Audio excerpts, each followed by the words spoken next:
የማንም አይደለ እንዴ 50 ሳንቲም ጠጠር እግር የሚያስገባ አይደለ እንዴ እንትን የሚልላችሁ። በራሴ አቅም ነው ወርቁ የላከልኝ እንጂ በማንም ተብሎ አይደለም የተላከልኝ። በማን ታስታውሳላችሁ? ወርቁ ላይ እየተተቸ በነበረበት ሰዓት ወርቁ ቤት እንዲህ ወርቁማ አይደለም ከዚህ በላይ የሚገባው ሰው ነው ለሱ ራሱ ዘበኛ በሆን ምናምን ብዬ የቀለድኳት ናት ቫይራል የወጣችው እስከ ፌስቡክ እስከምን። በራሴ አቅምና በራሴ ጥረት ነው።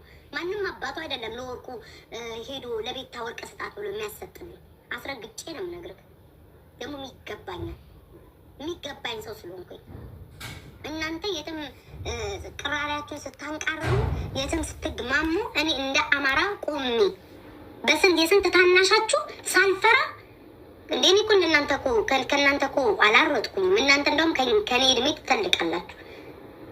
እና ያንን በማሰብ ወርቁ ተበረታች ከድሮ ምንት ምናምን ብሎ ሰጣለቅ ማስተላለፍን ያው ለምሳሌ የሆነ ዕቃ ብትሰጡኝ ለሰው አስተላልፍላችሁ ለዛው የመላኪያውን ሁሉ ከፍዬ አስተላልፍላችኋል። የሚካበድ አይደለም። ከነ መላኪያው ከነ ሰው ምናምን ያደረገችው ሳሪ ናት።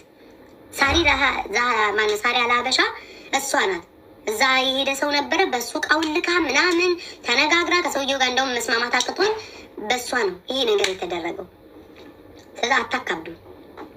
ለልደቷ ጊዜ እህቷ ማታረግላትን ነገር ነው እከልያ ያረገችላት።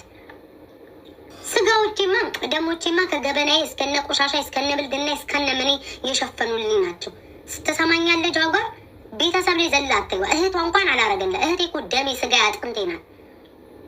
ከቲክቶክ ሰው ጋር ልታወዳድራት እህቴን ትፈልጋለን? ቁርበት ቆዳ ቆረቆንዳ የወንድ ግሽጣ ራስ የወንድ ወጣምሻ ደግሞ ወጣ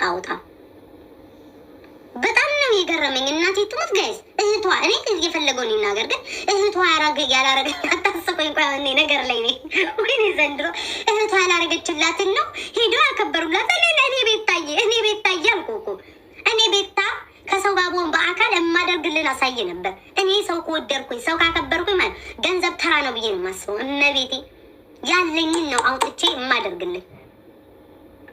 እንደዚህ አደርጋለሁ። ጓደኛ እኔ በአቅሜ እኮ ወርቅን ገንዘብን ትልቅ ነገር አይደለም፣ ግን እሱ በሄደበት መንገድ ልሄድ ብዬ ነው። እኔም እኮ ለልደታቸው ሲመጣ ካሼን ገንዘቤን እየሰጠው ነው። ፊኛ ነፍቶ ማክበር ትልቅ ነገር ታደርገዋለን። ቦታው ያው ደስ የሚለው ቡያንን ሪስፔክት መስጠታቸው ብለህ ነው እንጂ የምታየው ፊኛ ስለተደረገ የኔ ትልቅ ህይወት የተቀየረ መሰለህ? አንተን ነበር ቂጥህን በመርፌ ወቅቱ እንደ ፊኛ ማፈንዳት። ይሄን ለጃጓር ነው የምነግረው። እመቤቴ ፊኛ አድርገውላት እንዲያደርገውላት ፊኛ ውፍ ብዬ በአንድ ካምፕ ነፍቼ መሰቃቀል እንደ ትልቅ ነገር ታዋል እንዴ? እንደ ትልቅ ነገር አይታው እንደዚህ ውለታ ውለውላት ይለኛል እንዴ? እኔ ያደረኩትስ እንቅልፌን አጥቼ ቪዋቸውን ቁጭ ብዬ እዚህ ተኝ እየተባልኩኝ እየተኛ አይደል እንዴ ቪው ሳስነሳ የነበረው እንዴ? ቪው ቢባል ራሳቸው እኮ መስክረዋል እኮ ከዚህ ፎሎ እዚህ የደረስነው እኮ በአንቺ ነው። ይህንን ክሬዲትሽን አንወስድም ያሉ ሰዎች እያሉ አንተ የምን ቤት ነው የምታጎበድለው? ገንዘቤንስ ቢሆን ልደታቸው ሲሆን ላጥ አድርጌ ቆጥሬ ዶላሬን በፔፓል ነው የላኩትኝ። አስረግጬ ነው የምነግርህ። ላጥ አድርጌ ቆጠር አድርጌ ነው የላኩትኝ። 2 አንበሳ ቲክቶክ ከሚበላው $200 ከሚሰጣቸው ቤት $600 ነው የሰጠሁት። እና አንተ ብቻ ማናባ ስለሆንክ ነው የፊኛ ክሬዲት ሰጠህ እኔን ዝቅ የምታደርገው? ፈስ ከለር እንዴ ደግሞ ለወርቅ ያካብላል። ወርቅ ነው እንዴ? ከወርቁ አይተ ነው መሆኑ ነው እንጂ አኮራኝ። ወርቅ ብርቅ ነው እንዴ? ያው አሉ አይደል እንዴ ወርቅ አንዴ ቢገዙ ሳምንቱ ሙሉ ከአንገታቸው ላይ አላወልቅም ብለው የወገን መቀነት አድርገው ያሮጊቶች መቀነት አለ አይደል እንዴ ገንዘብ የሚደብቁበት እንደዛ አንገታቸው ላይ ይሄን እብድ የሚያል ወርቅ ሳምንት የለበሱ እኮ ሰዎች አሉ። ብርቅ ሆነባቸው። እኔ ቤታ በልጅነቴ ነው ሁሉን የጨረስኩት። ለዛ ነው ምንም ነገር ብርቅ ማይ ቤት ብርቅ አይሆንብኝ፣ እቃ ብርቅ አይሆንብኝ፣ ኑሮ ብርቅ አይሆንብኝ። የሆነ ነገር ብገዛ የሆነ ነገር ብርቅ አይሆንብኝ። እንደሌላው ቁልፍ እንዲያንጠልጥዬ ቤት ምንም ነገር አላደርግም። ለምን በልጅነት አይተ ስታድግ ትልቅ ሰጥቶ ምንም አይመስልም። አይቶ ያላደገ ሰው ነው ሁሉ ነገር ብርቅ የሚሆንበት። ሳምንቱ ሙሉ ወርቁን አንድ ቀን የለበስኩት፣ ያን ቀን ለበስኩት፣ በክብር አስቀመጥኩት፣ ተቃለቀ። አበደን ፕሮግራም ካለ እንዳንዴ ትለብሱታላችሁ። አንገታቸው ላይ ስንት ዓመት ሙሉ እኮ እኔ ስም አልጠቅሳቸው የሚያልኳቸው ሰዎች አሉ። አንድ ወርቅ ቢገዙ አይደል እንዴ ሳምንቱ ሙሉ ከአንገታቸው ላይ አላወርቅ ያሉት እንዴ አንጠልጥለውት። ቲክቶክ ሲገቡ ለብሰውት ይገባሉ። ዩቲዩብ ሲገቡ ለብሰውት አንጠልጥለው አንገታቸው ላይ ይገባሉ። የውሻ ሰንሰለት ራሱ ማለት ሽንቱን ሲሸና አንገቱ ላይ ታደርጋላችሁ። ከሽንቱ መልስ ደግሞ አውልቃችሁ ታስቀምጡታላችሁ። ብርቅ፣ ሁሉ ነገራችሁ ብርቅ ነው። ለእኔ 40 ግራም ወርቅ እግዚአብሔር የሚካበድ አይደለም። እኔ ከሱ 3-4 መግዛት እችላለሁ። 3-4 ወርቁ ካንገበገባችሁ እንደ ስጦታ ባይሆን ኖሮ እሰጣችሁ ነበር። እመቤቴ እኔ ምንም ብርቅ አይሆንብኝም። ያ ወርቅ አይደለም ብዙ ወርቅ አለኝ እኔ። የአሜሪካን ሀገር ለወርቅ ምናምን ብርቅ አረጋችሁ እንደትልቅ ታውቃላችሁ። በኢየሱስ ግን ማርያምን ይገርመኝ ነው እኮ ወርቅ ወንበር ምትጎትች እየመሰለ ወርቁን አይተነውን አላመሰገንም። ይህንን አስረክቤ የተባለ ሰው ወይኔ ቦምብ እግር እንዴ! ስነ ስርዓት ጃጓርና ጃጓር የምትባል ስነ ስርዓት ይኑርን። አትበሳበስ። ወንድ ልጅ ነህ፣ የወንድ ቦታ ላይ ተገኝ። ሊጣ ልክ ፊቱ ራሱ ሲታይ ይሄ የእንጀራ በዋቃ አለ አይደለም ሊጥ የተላወሰበት እንደዛ ነው የሚመስለው። እንዴ የፈረስ መድኃኒቱ ጡ ይፋፋ ምን አባል አርግክ እንዴ! ሁሉ ጊዜ በቃ ተቃራኒ ነው የሚሆነው። እግዚአብሔር እንዴት ሁሉ ጊዜ እኔ እኮ ለማንም እኮ መልስ አልሰጥም ብዬ እኮ እርግፍ አድርጌ ተቻቸዋለሁ ማለት እርግፍ አድርጌ። ግን ሁሉ ጊዜ ወርቁን አስተያየት ለመስጠት ይፈልጉበታል። እየተነሱ ወርቅ ብርቃችሁ ነው እንዴ ወርቅ? እኔ ለምን በየቀኑ አንጠልጥዬ አለብሰው? አንድ እኔ ለበስኩት በቃ ለአዘቦቱም ለሐሜቱም ለምኑም አንጠልጥዬ ልምጣ እንዴ?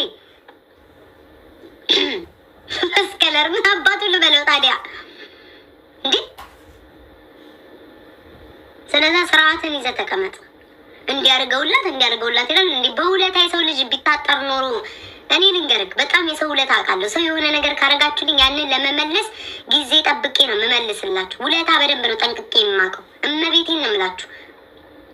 ውለታ እስኪ ዋሉልኝና ለእኔ ይሁትና ማለት ነው በችግራችሁ ሳጥሩ እኔ አልገኝ። እኔ ውለታ ጠንቅቄ አውቃለሁ። ፈስከለር እያላችሁ አትጻፉ እናንተ ማን እንዲያልኩኝ እንዴ?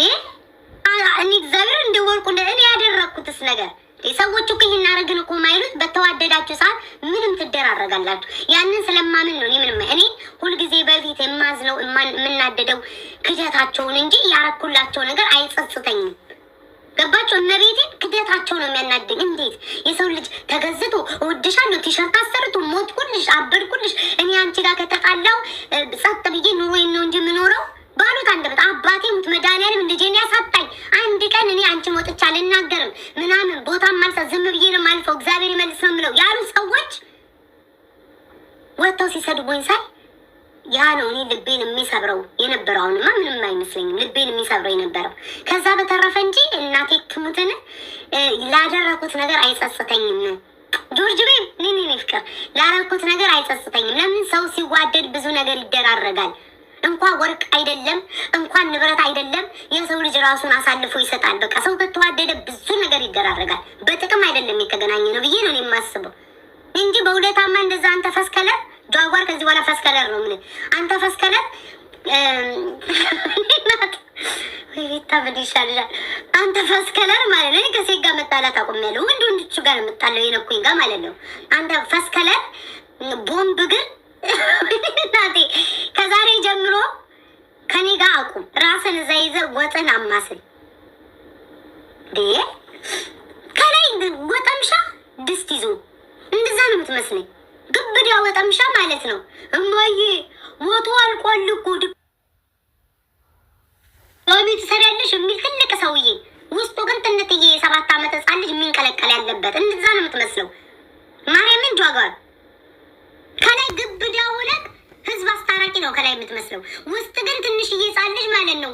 ፓንት ሳይረፍ ወሸላውን እንዲያማታ አፈር ላይ ቂጡን የሚያንፏቅቅ ትንትዬ ህፃን ልጅ ሆድ ውስጥ አለ እና የሚል አንዳንዴ ሰዎችን ስንወቅስ ለይተን ብንወቅስ ጥሩ ነው። አሁን አንተ ጃጓር የምትባለው ሰውዬ እውነቷን እኮ ነው። ትልቅ ሰውዬ ነህ፣ ግን ሰውን እንደማስታረቅ ውለታ ምናምን ትላለህ። ምንድን ነው ውለታ? ውለታ በጓሮ እየዞሩ ሰውን ማስጠላት ማሰደብ ነው። ፊኛ ብርቅ ነገር ነው። ሰዎች እኮ አንዳንዴ የማያዩ ይመስልሃል። ግን ሰው ያያል። ስለዚህ ሰዎችን ስትናገር ከጥቅም ጋር እያይዘህ ሳይሆን ያ ሰው በምን አይነት ሁኔታ ነው የተጣላው፣ ምንድን አጋጥሞት ነው ማለት አለብህ። ዝም ብለህ በተመራኸው መንገድ ባየኸው እንትን መሆን የለበትም እና አንዳንዴ እውነትን አምነን እንቀበል። እውነቷን ነው። ትልቅ ሰውዬ ነህ፣ ግን ውስጥ ህፃን ልጅ ነው። ንግግርህ እኮ አየነው እኮ። እኔ ለማንም አግዢ ሳይሆን እውነትን በተመለከተ ነው የምናገረው። ለምን እውነት ስላላት ልጅቷ። ስለዚህ አንዳንዴ ንግግራችሁን እንደ እድሜያችሁ አድርጉት። እንደ እድሜ ሆኖ ሰው ሲያወራ ጥሩ ነው። ትልቅ አስታራቂ ብትሆን ጥሩ ነው። እኛ በሀገራችን ትልቅ ሰው አስታራቂ ነው ይባላል እና ያችኛዋን ወደህ እችኛዋን ጠልተህ መሆን የለበትም እና